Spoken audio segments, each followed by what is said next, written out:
부자는 통장에 숫자가 많은 사람이 아니다. 돈에 집착하는 순간 이미 부자가 아니다. 숫자를 늘리려는 욕망이 커질수록 마음속에는 잃을지도 모른다는 불안이 먼저 자라기 때문이다. 밤에 누워 휴대폰으로 계좌를 다시 열어보고 뉴스 한 줄에 심장이 철렁 내려앉고 다음 날은 더 벌어야 한다는 생각에 커피가 쓰게 느껴진다. 돈이 삶을 섬기는 도구가 아니라 삶을 지배하는 주인이 되는 순간이다. 손에 쥔 모래를 꽉 쥐면 더 단단히 잡힐 것 같지만 오히려 손가락 사이로 빠져나가듯이 불을 꽉 움켜쥘수록 삶의 즐거움이 빠져나간다. 편안하고 풍요로운 노후를 위해 열심히 돈을 모으는데 마음은 더 위태로워진다. 이러한 역설적인 상황을 풀지 못하면 부는 평생 바닷물처럼 갈증만 키운다. 그리고 그 갈증은 어느 날 사소한 행복까지 무디게 만든다. 문제는 돈이 아니라 돈을 바라보는 마음의 습관이다. 이제 그 습관의 구조를 해부해보자. 부는 마시면 마실수록 점점 더 갈증을 일으키는 바닷물과 같다. 돈이 들어오면 잠깐 쾌락과 기쁨이 올라간다. 그런데 그 기쁨은 오래가지 못한다. 심리학에서는 이를 쾌락의 쳇바퀴라 부른다. 원하는 것을 얻어도 금세 적응하고 더 큰 자극을 원한다. 1억을 모으면 10억을 원하고 10억을 가지면 100억을 바라보는 시기다. 욕망은 끝이 없고 이 끝없는 갈증이 바로 집착이다. 그렇다면 부는 본질적으로 위험한 것인가? 부는 선도 악도 아닌 중립적 도구다. 여기서 부의 성격을 다시 정의해야 한다. 부는 선도 악도 아니다. 부는 중립적인 도구다. 부엌 칼이 요리의 도구가 될 수도 무기가 될 수도 있듯이 돈도 목적이 되면 주인이 되고 수단이 되면 하인이 된다. 영국의 철학자 프랜시스 베이컨이 돈은 좋은 하인이지만 나쁜 주인이라 말한 이유도 여기에 있다. 돈은 통장에 쌓여 있을 때가 아니라 지갑에서 나와 삶을 경험으로 채울 때 빛을 낸다. 문제는 많은 사람이 미래의 부를 위해 현재의 행복을 저당 잡힌다는 데 있다. 돈을 버느라 건강을 잃고 그 건강을 되찾기 위해 돈을 쓴다는 말이 딱 그 장면이다. 미래가 오기 전에 현재가 먼저 달아버리면 부는 지연된 기쁨이 아니라 지연된 후회가 된다. 이는 개인의 문제가 아니라 부를 대하는 태도의 문제다. 그런데 이 태도는 어디서 무너지기 시작하는가? 역사에는 도구가 주인으로 변하는 순간을 보여주는 장면이 많다. 18세기 프랑스의 사상가 드니 디드로는 어느 날 친구에게 근사한 새 가운을 선물 받는다. 그런데 새 가운을 입고 보니 낡은 책상이 초라하게 느껴진다. 그래서 책상을 바꾼다. 새 책상에 앉으니 이번엔 낡은 의자가 눈에 밟힌다. 의자를 바꾸고 커튼을 바꾸고 결국 방 전체를 바꾼다. 그는 이 경험을 낡은 가운을 버린 것에 대한 후회라는 글로 남긴다. 심리학은 이를 디드로 효과라 부른다. 하나의 좋은 물건이 다른 물건을 계속 불러오는 터치다. 새 차를 샀으니 고급 시계가 필요하고 시계에 맞는 정장이 필요하다는 끝없는 굴레가 이어진다. 결국 피로가 쌓이고 진정한 삶의 기쁨은 사라지며 돈 없이도 누릴 수 있었던 평범한 행복은 둔해진다. 부가 삶을 섬기는 도구가 아니라 삶을 끌고 다니는 주인으로 변하는 순간이다. 그렇다면 이 굴레에서 벗어나는 방법은 무엇인가? 부를 즐긴다는 것은 깨어 있습니다. 부를 즐긴다는 말은 더 벌어라가 아니다. 더 깨어 있어라다. 돈이 나를 어디로 끌고 가는지, 내가 무엇을 지키려는지, 무엇을 과시하려는지 스스로 들여다보는 태도다.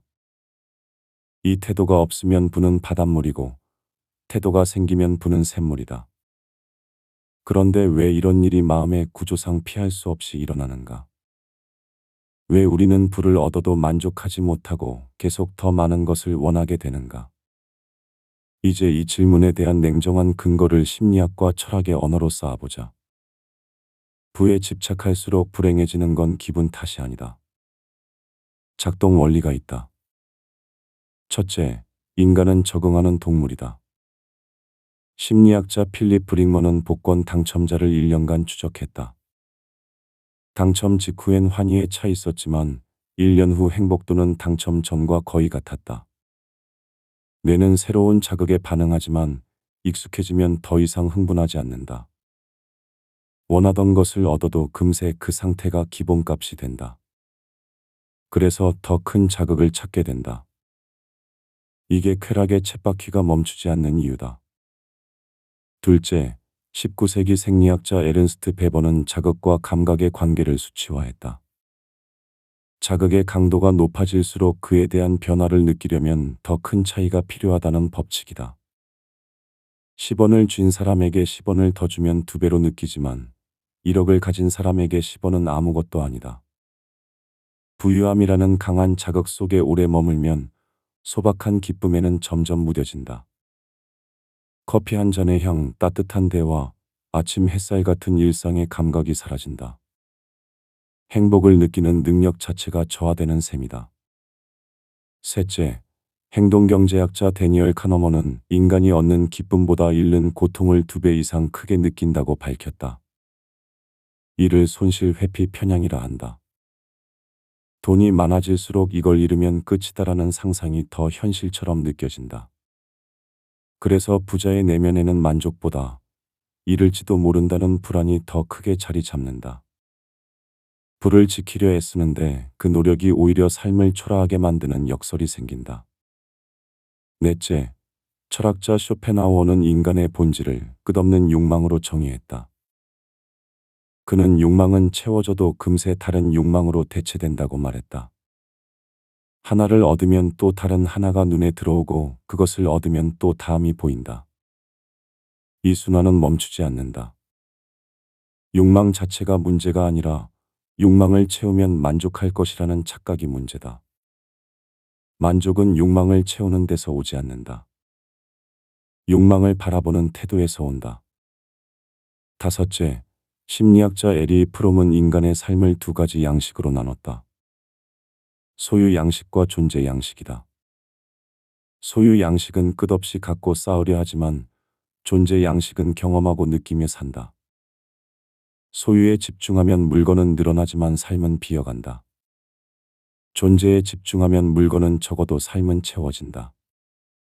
부를 즐긴다는 건 소유의 크기가 아니라 존재의 질을 높이는 일이다. 여섯째, 노자는 금과 옥이 집에 가득하다 해도 지킬 수 없다라고 말했다. 넘치게 채우려 하면 오히려 잃게 되고 움켜쥐면 손에서 빠져나간다는 통찰이다. 더 채우면 더 안전하다는 믿음이 실제로는 불안을 키운다는 뜻이다. 2500년 전 철학자의 말이 현대 심리학의 결론과 정확히 일치한다. 인간의 마음 구조는 시대를 초월해 갔다. 지금까지의 이야기를 정리해보자. 부는 도구일 때만 삶을 풍요롭게 한다. 부가 목적이 되면 행복 감각은 무뎌지고 손실 공포는 커지며 욕망의 순환은 멈추지 않는다.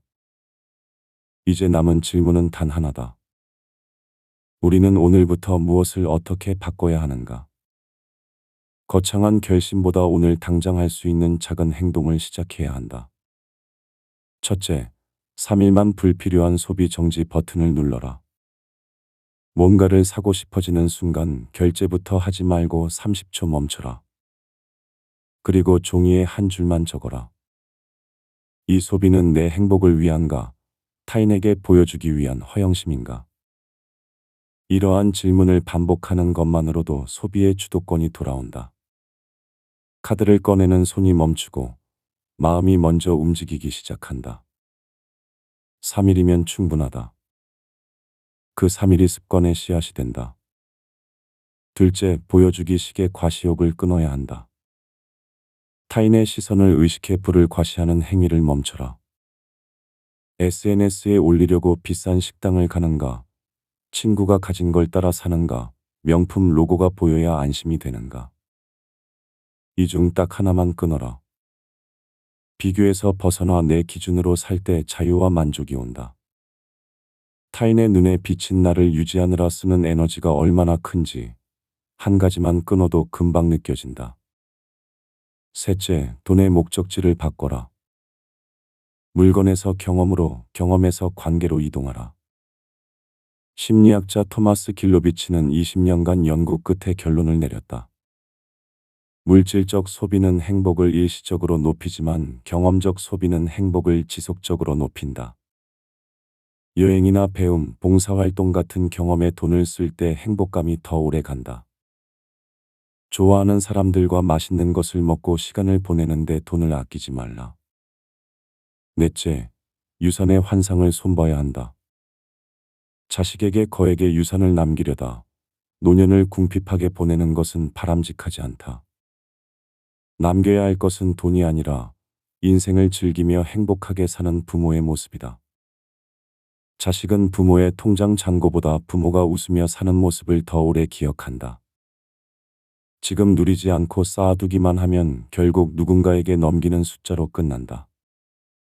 지금 바꾸지 않으면 무엇을 잃고 지금 시작하면 무엇을 얻는가? 위험 보상 프레임을 분명히 하자. 지금 바꾸지 않으면 비교와 과시는 계속 커지고 만족의 역치는 계속 올라가며 소박한 행복을 느끼는 감각은 계속 무뎌진다. 부는 쌓이는데 삶은 비어간다. 반대로 지금 시작하면 돈이 불안의 원천에서 자유의 수단으로 돌아오고 오늘 하루가 다시 선명해진다. 아침 커피의 향이 느껴지고 대화가 따뜻해지며 햇살이 피부에 닿는 느낌이 돌아온다. 마지막으로 하나만 더 하자. 이번 주 안에 지금 당장 미루지 말 것 리스트를 한 개만 실행해라. 사랑하는 사람과 저녁 식사를 하거나 가고 싶던 장소를 검색해 여행을 예약해라. 읽고 싶던 책을 사거나 배우고 싶던 악기 수업을 신청해라. 이 작은 실행이 쌓이면 모래를 쥐려던 손이 모래 위에서 삶을 느끼는 손으로 바뀐다. 행동이 태도를 바꾸고 태도가 삶을 바꾼다. 이제 오늘의 이야기를 정리해보자. 부를 즐긴다는 건 통장 숫자를 늘리는 기술이 아니다. 부를 강력한 도구로 삼아 지금 이 순간의 경험과 행복을 사는 태도다. 돈을 꽉 쥐면 불안이 커지고 손을 조금 풀면 삶이 들어온다. 오늘 한 번만 과시를 멈추고 한 번만 비교에서 빠져나와라. 그 순간부터 돈은 주인이 아니라 하인이 된다. 부는 쌓기 위해 존재하는 게 아니라 쓰기 위해 존재한다. 경험을 위해, 관계를 위해, 기억을 위해 존재한다. 숫자를 늘리는데 쓴 시간이 결국 삶을 비우는 시간이 되지 않도록 오늘부터 조금씩 손을 펴라. 그때 비로소 진짜 부자의 시간이 시작된다.